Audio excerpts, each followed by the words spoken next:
días, señores y señoritas. El día de hoy te voy a hablar acerca de un tema.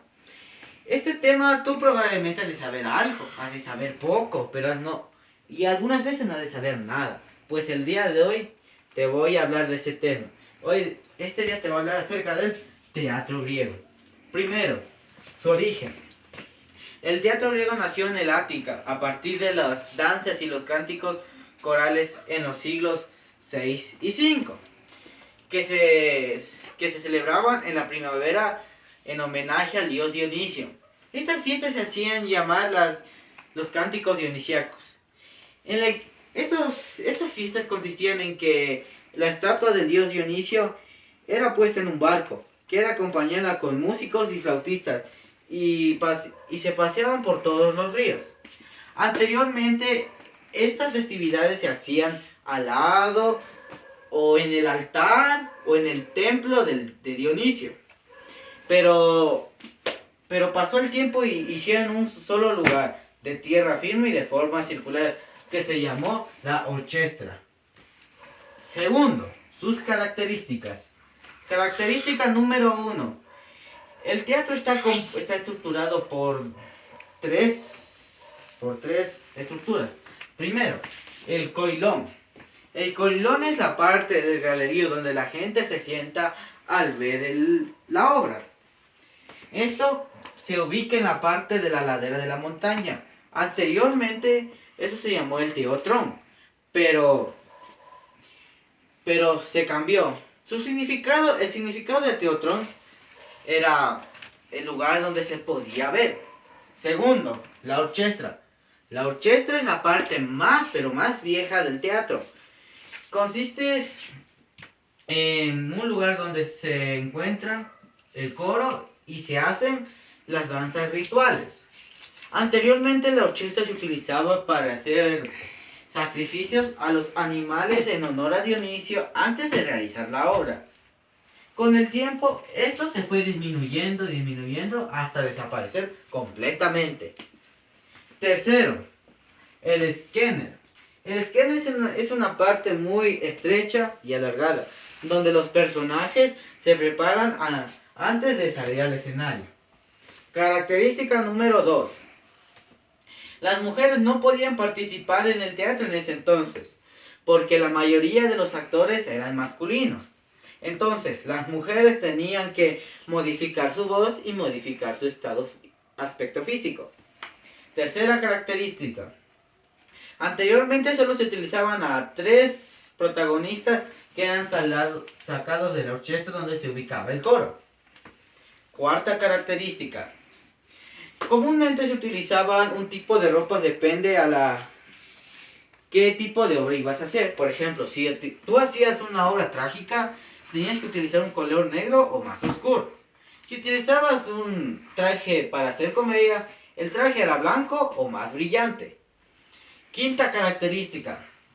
El coro, que era protagonista del teatro, tenían máscaras que exageraban sus rasgos y denotaban el anonimato. Sus representantes. Entre ellos tenemos a Sófocles, Eurípides, Esquilo, Menandro y Séneca. Bueno, el teatro griego se divide en dos, que es la comedia y la tragedia. El día de hoy te voy a hablar acerca de la comedia.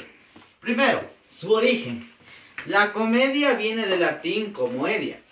La comedia es una obra donde se presenta una gran mayoría de escenas y situaciones graciosas y festivas.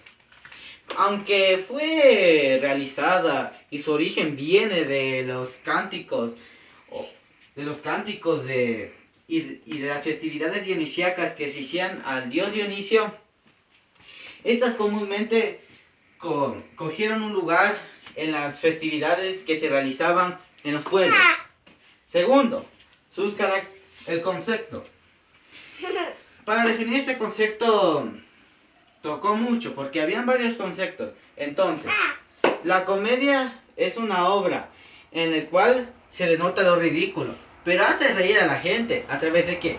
De la ironía, de la sátira, y siempre representa algo feliz.